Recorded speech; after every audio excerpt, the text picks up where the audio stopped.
Beetlejuice Beetlejuice is a film that had been 40 years in the making, with fans of the original film awaiting the release of a sequel since it came out. Several ideas for Beetlejuice 2 were tossed around. The first was Beetlejuice in Love, where the titular character terrorizes a man who fell off the Eiffel Tower while proposing. Another was the infamous Beetlejuice Goes Hawaiian, where Beetlejuice follows the Dietz family after they move to Hawaii, and they accidentally summon him when Charles orders the construction of a new resort. Another script was put forward by Seth Grahame-Smith in 2011, but the sequel was officially postponed again in 2019. The delay was caused by lack of availability and controversies involving the cast members, as well as Tim Burton turning his focus to his Batman films in the early 90s. I actually saw this twice in one day at the cinema, because I was invited by two separate groups, and I had pretty mixed thoughts. From what I remember of the reviews at the time, a lot of people seemed to agree with me. So, what's the deal with Beetlejuice Beetlejuice? Let's find out. Without further ado, on with the review. Polos is life, Polos is life, Polos is life, Polos is life, Polos is life, sleep all night and then Polos is life. So, the film opens with an updated version of that beloved theme and its matching opening credits. I can't play much of it here, but feel free to look it up, and just know that I really adore it. It's full of references to pieces that Danny Elfman wrote between this and the original Beetlejuice. Lydia Dietz, now middle-aged, hosts one of those likely faked ghost hunting shows called Ghost House. While presenting, she's spooked by visions of Beetlejuice in the audience, and her creepy fiancé Rory tries to comfort her during an ad break. He feigns empathy When you're hurting, it's hurting me, I don't know. in a very overt way, and tries to throw away the pills Lydia has been taking to suppress her psychic abilities.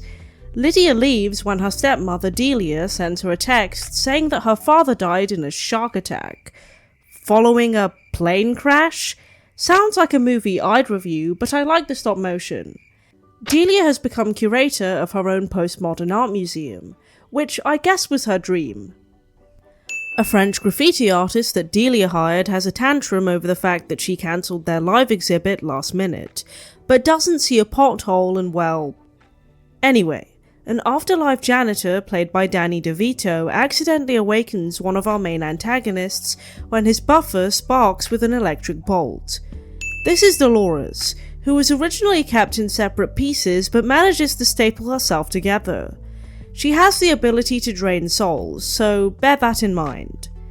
Astrid, Lydia's daughter, is made fun of by her classmates while at boarding school, which is probably exacerbated by the scene Delia makes when delivering the dreadful news.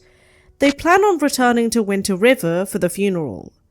Lydia and Astrid appear to have a strained relationship, which will become a central theme in the film, and also seems to parallel Lydia's relationship with Delia growing up. Something that's directly referenced to. I know I usually find it funny and only fair after the way she treated me when she was your age, but not today! We then see Beetlejuice with a photograph of young Lydia on his desk. Creep. And he happens to be running a call center almost entirely employing shrunken-headed men. He has an appointment with this weird B-movie actor named Wolf Jackson, played by Willem Dafoe, who became an actual detective in Death. You gotta keep it real. Looks like you got a little too real there, bud. Jackson is onto both Beetlejuice and Dolores, and believes she's out for revenge against Beetlejuice, who calls her his ex-wife. He did say he got married before in the original film. At Charles Dietz's funeral, a choir performs a version of Deo, which basically had my jaw on the floor in the theatre. Interesting choice. I don't hate it. Astrid and Lydia have a conversation about Astrid's own deceased father, and how Astrid is skeptical about her mother's powers, given that she hasn't come across him yet. Beetlejuice explains his backstory in the style of a giallo film, and essentially he met Dolores during the Black Death. They married shortly after, but she poisoned him on the wedding night, after his soul, so he chopped her up with an axe before succumbing to his doom. People have been wondering about Beetlejuice's backstory for decades, and to be honest, I don't hate this. It tracks. Rory decides that it's a good idea to propose to Lydia at Charles's wake, intending to get married on Halloween in 2 days' time. Lydia seems off-put by this, as she seems to understand that Rory doesn't take her seriously, but reluctantly agrees when he guilt-trips her in front of everyone. This pushes Astrid even farther away from Lydia, unfortunately. She rides away on her bike past several locations from the original film, and she ends up crashing into some kid's backyard below his treehouse. This kid is Jeremy, and Astrid opens up to him about how she doesn't believe in Lydia's powers. Jeremy stays mostly quiet, but even the faces he pulls here make a lot more sense on a second watch. While snooping in the Maitland's attic, Astrid finds the Beetlejuice pamphlet, and Lydia understandably freaks out when she says the name twice. This comes after a really tender bonding moment, making the interaction very frustrating due to both parties' poor communication, even though Astrid is genuinely confused and Lydia is just trying to look out for her.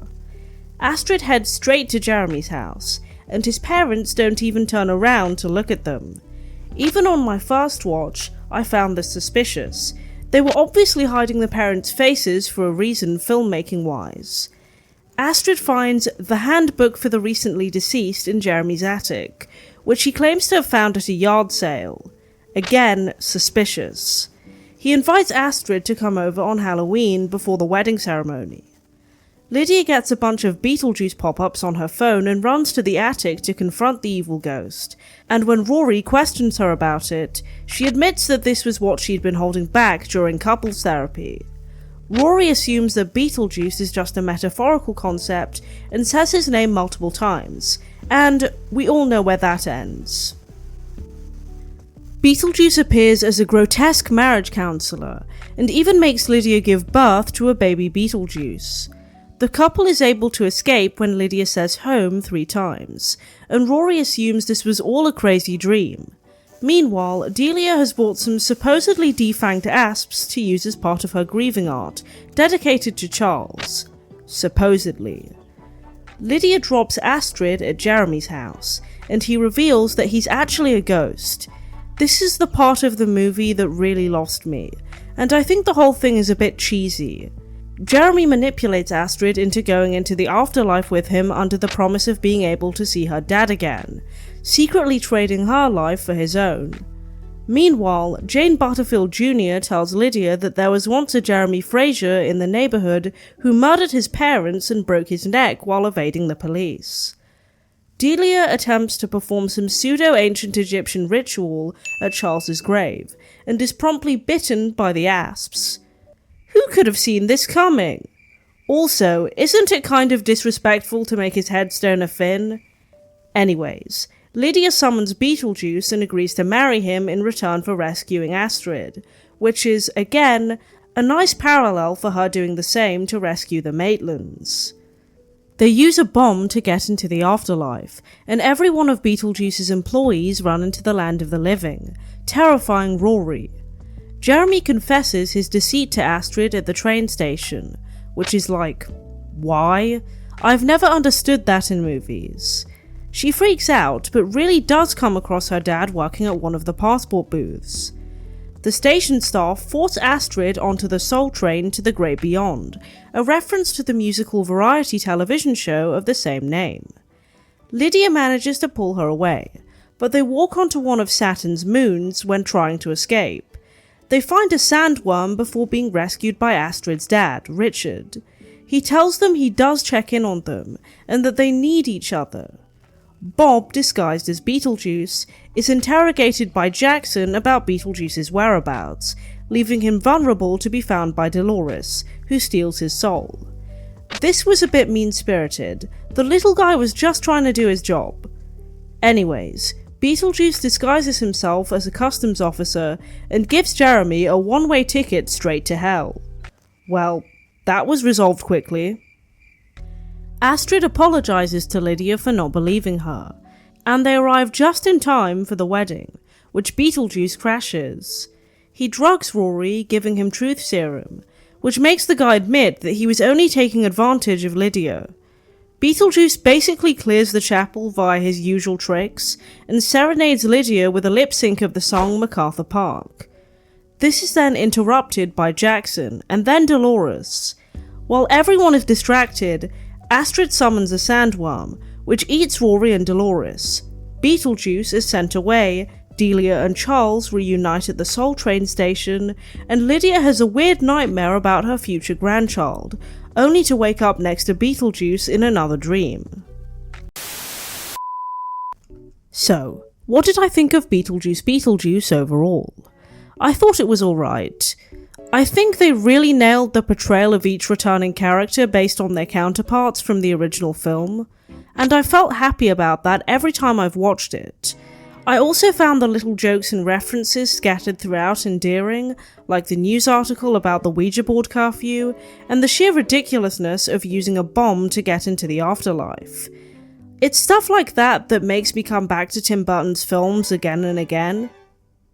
Family was a huge theme in Beetlejuice, that being learning to live with and appreciate the family you were born into, as well as your chosen family. I do really like that this theme was continued into this film, especially the cycle of neglect. Seeing Lydia struggle to connect with Astrid as Delia struggled to connect with her, and then seeing her go to Delia for advice was pretty realistic, I think. Now, with all of the glazing I just did, I feel the need to discuss the massive, glaring problem with this movie. There is just too much going on. I think this is a product of the film being written and rewritten so many times for over more than 30 years, but there seems to be 3 main plots plus side characters, those being the Dolores plot, the Rory plot, and the Jeremy plot. I think keeping the Rory plot is a must for what the film seems to be going for, as it is directly linked to the conflict between Lydia and Astrid. The 2 other plots link to the Rory plot nicely, as Jeremy works as a parallel to Rory, and so does Dolores, as both involved failed relationships. Personally, I would have rather seen more of Dolores, as she is directly linked to Beetlejuice's backstory, and is a fun way to get Beetlejuice back into the Dietz's lives. The Jeremy plot can be cut entirely. The lack of Maitlands running around really does affect the film too. I get why they couldn't appear, as Adam and Barbara would need to look the same as they did when they died, and Gina Davis and Alec Baldwin have obviously aged since the 80s. I just wish that we saw Lydia thinking about them after returning to their house or something, more than just a couple lines about them. In conclusion, I don't regret watching Beetlejuice Beetlejuice, and I would definitely rewatch it outside of a review context. With that being said, I don't think it holds a candle to the original, and I will always wonder about the numerous sequels we could have gotten if it wasn't condemned to development hell. Well, that's all for this video. Don't forget to like and subscribe, and as always, thanks for watching. The blue and green ones are my favorite kind, but I'll eat the colored ones from time to time, 'cause Polos is life, Polos is life, Polos is life, Polos is life, Polos is life, Polos is life. Sleep all night.